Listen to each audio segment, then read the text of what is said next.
brave Irish people, wherever you Have you be. guys ever been new to a place? Maybe first day of school, maybe you were new to that school. So let's go meet my friend Bridget. The museum is always looking to represent the diversity of the building, and so it was important to tell an Irish story for that reason.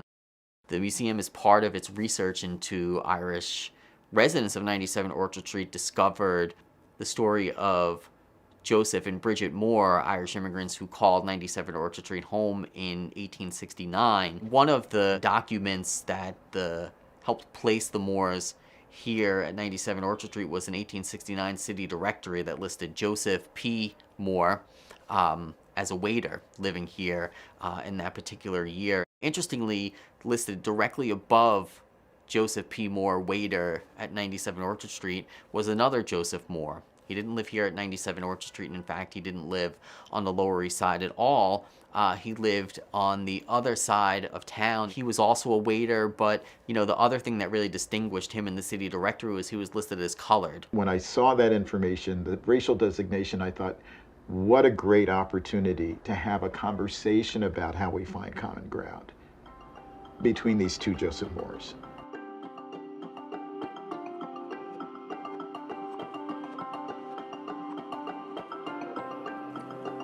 As taken as I have always been with how the museum tells real stories of real people who lived in our iconic buildings, I had always felt that there was a big hole in our tapestry because we were not telling the stories of any Black Americans, any African Americans.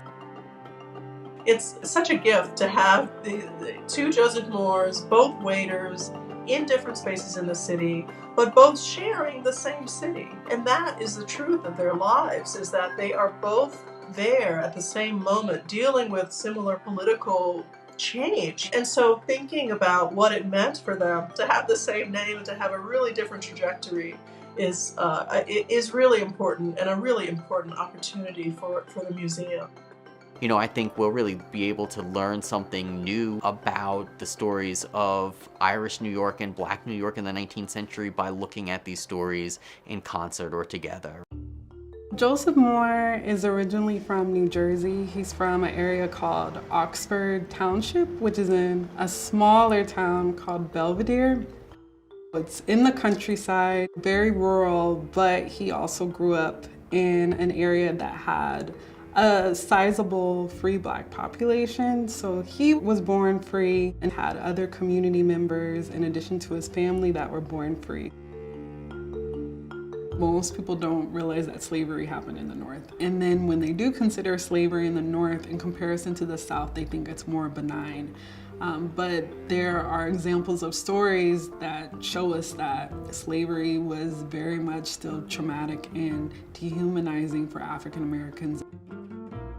One example that we see this is through a newspaper article. In this article, there's a reporting of how even though people are free, there are people kidnapping African Americans and selling them south. The community is so small, I'm sure that Joseph Moore knew of this man who was pushed out and to go into hiding. What if one day someone potentially wrongfully accused them of being fugitive bondspeople? And so that could be also very much one of the reasons why he wanted to leave. Someone like Joseph Moore might have had on his mind for a long time that he wanted to move to New York and be in a big city, try a different kind of job, be in a more urban setting, a place with multiple Black churches, a place where Black land ownership might be more possible. The 8th Ward, in which Joseph and Rachel Moore find themselves living in 1870 and earlier on Lawrence Street, were part of a mixed community, but one that was filled with other Black or African American New Yorkers.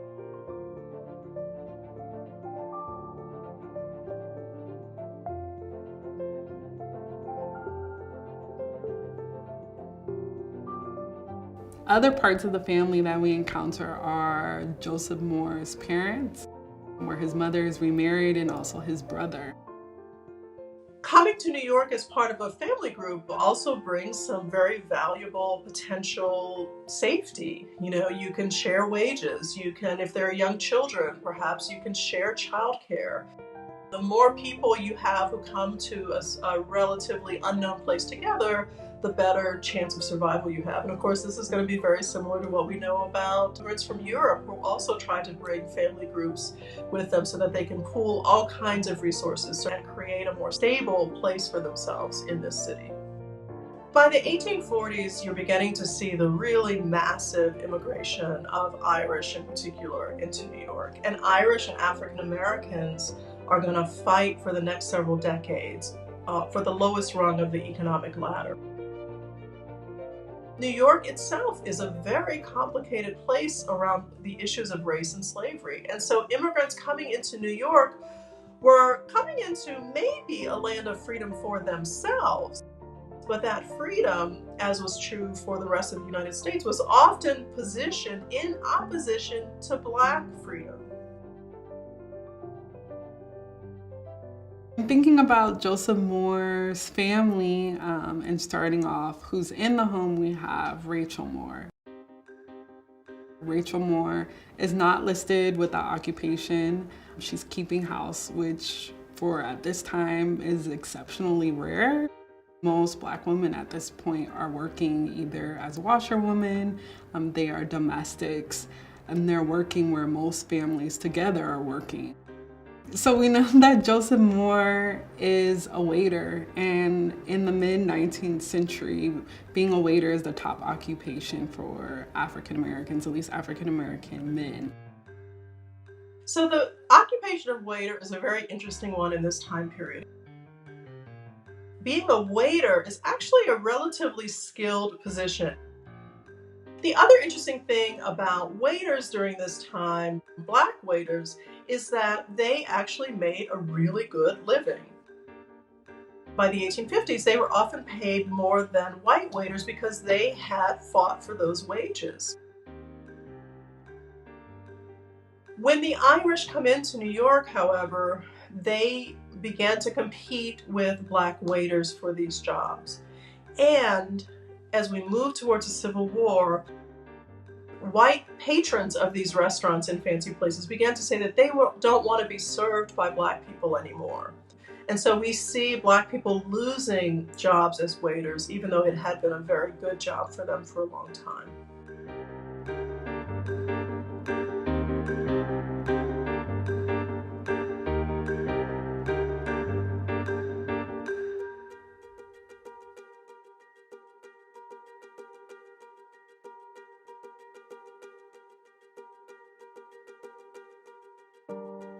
By the time of the Civil War, Irish were beginning to become accustomed to, quote, the wages of whiteness. The idea, if they agreed to behave as other white people in the US and to dismiss African Americans, to see themselves as better than African Americans, they would get the psychological wage of whiteness, which was to feel superior to this group of people. And also, they would gain jobs, they would gain political access. And all of these things squeezed African Americans out of the picture, even as the nation was heading into civil war, a war that would eventually result in the freedom of 4 million African Americans. In considering the impact of the Civil War on Joseph Moore's life and how that may have shaped his trajectory, or even whether he viewed New York City as a secure location that could be home, we know first that there starts to be more reports of tension between Irish or just even white immigrant New Yorkers and Black New Yorkers. Maybe he's dealing with discrimination. He's kind of coming into New York as the population is shifting. It's almost the calm before the storm, really, of the draft riots. And the draft riots are what really changed things.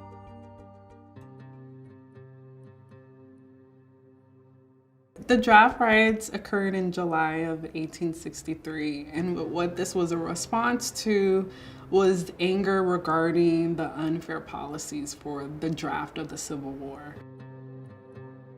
With this draft, it wasn't, equitable lottery of, men over the age of 18, but instead you could pay a fee, you would not be drafted.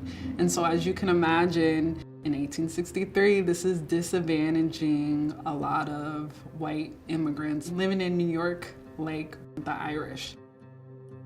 And understanding why the Civil War is happening, blame got shifted to African Americans, and for that reason, that's when African Americans themselves became a target. They're watching their homes be damaged, as well as seeing neighbors be murdered for this, senseless violence.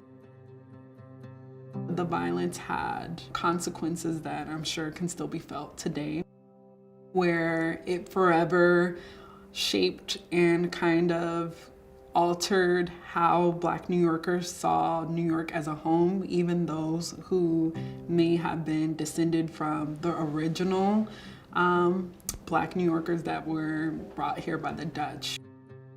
You have Black New Yorkers taking this moment where the city cannot protect them. They are already treated poorly. They decide to leave, and some that even stay still have to consider, how can I make this home? Will this place as in New York ever be a true home where I can feel like I belong and I'm a part of this community?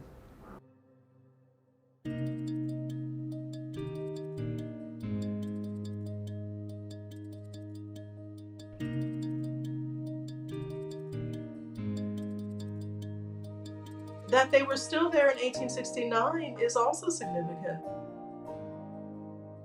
They had, to some degree, made their peace as best they could with what had happened in New York in the draft riots, and were looking to be part of the new New York. Maybe he was one of the fortunate African Americans who did have Irish alliances that allowed him to be protected, because his neighbors are Irish or just interracial in general. He may have still been able to see these groups being able to coexist.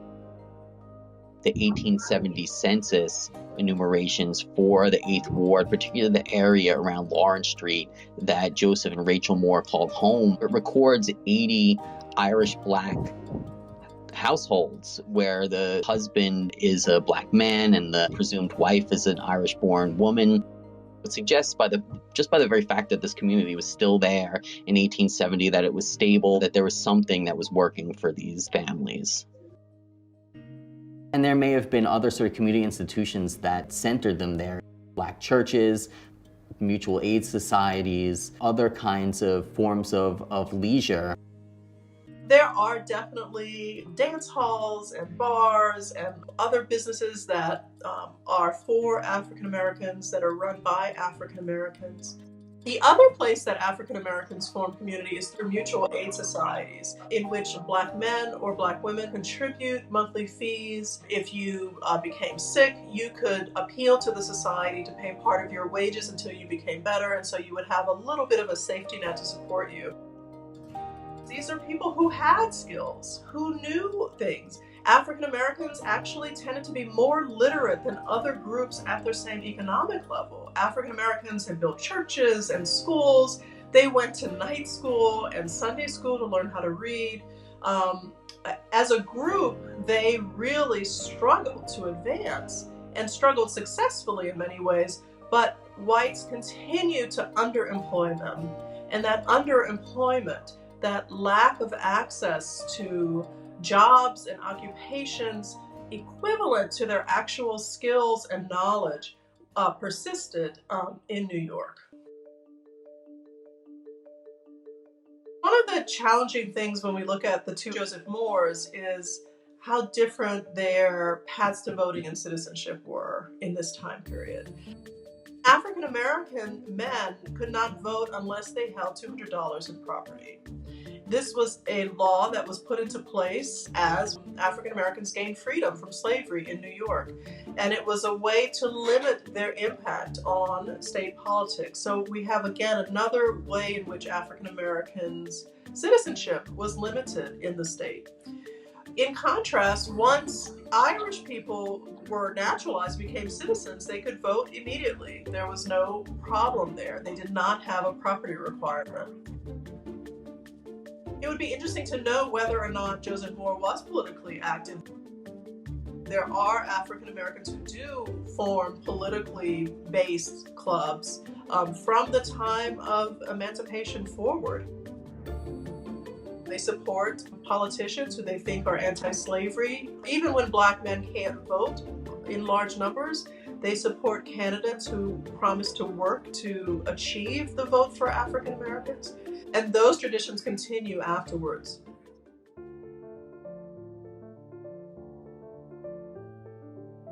In 1880, he pops back up in Jersey City.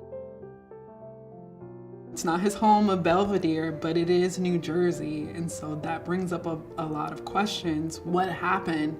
Did he realize that even staying here, he could not make advances or create the life that he wanted?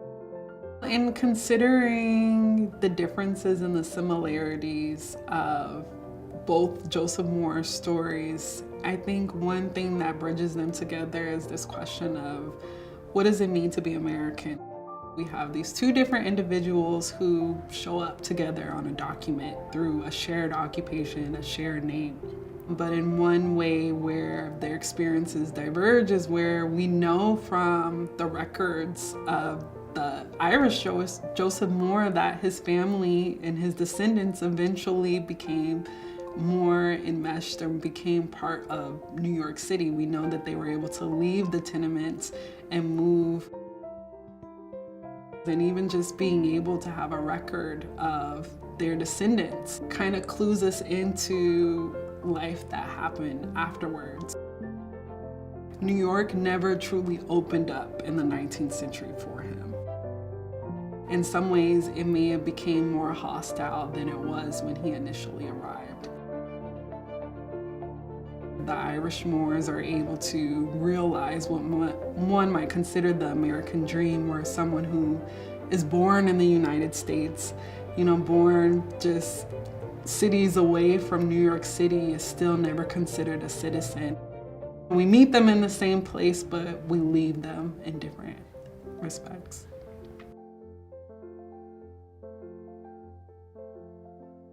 New York City for the nation has often stood as the place of greatest freedom.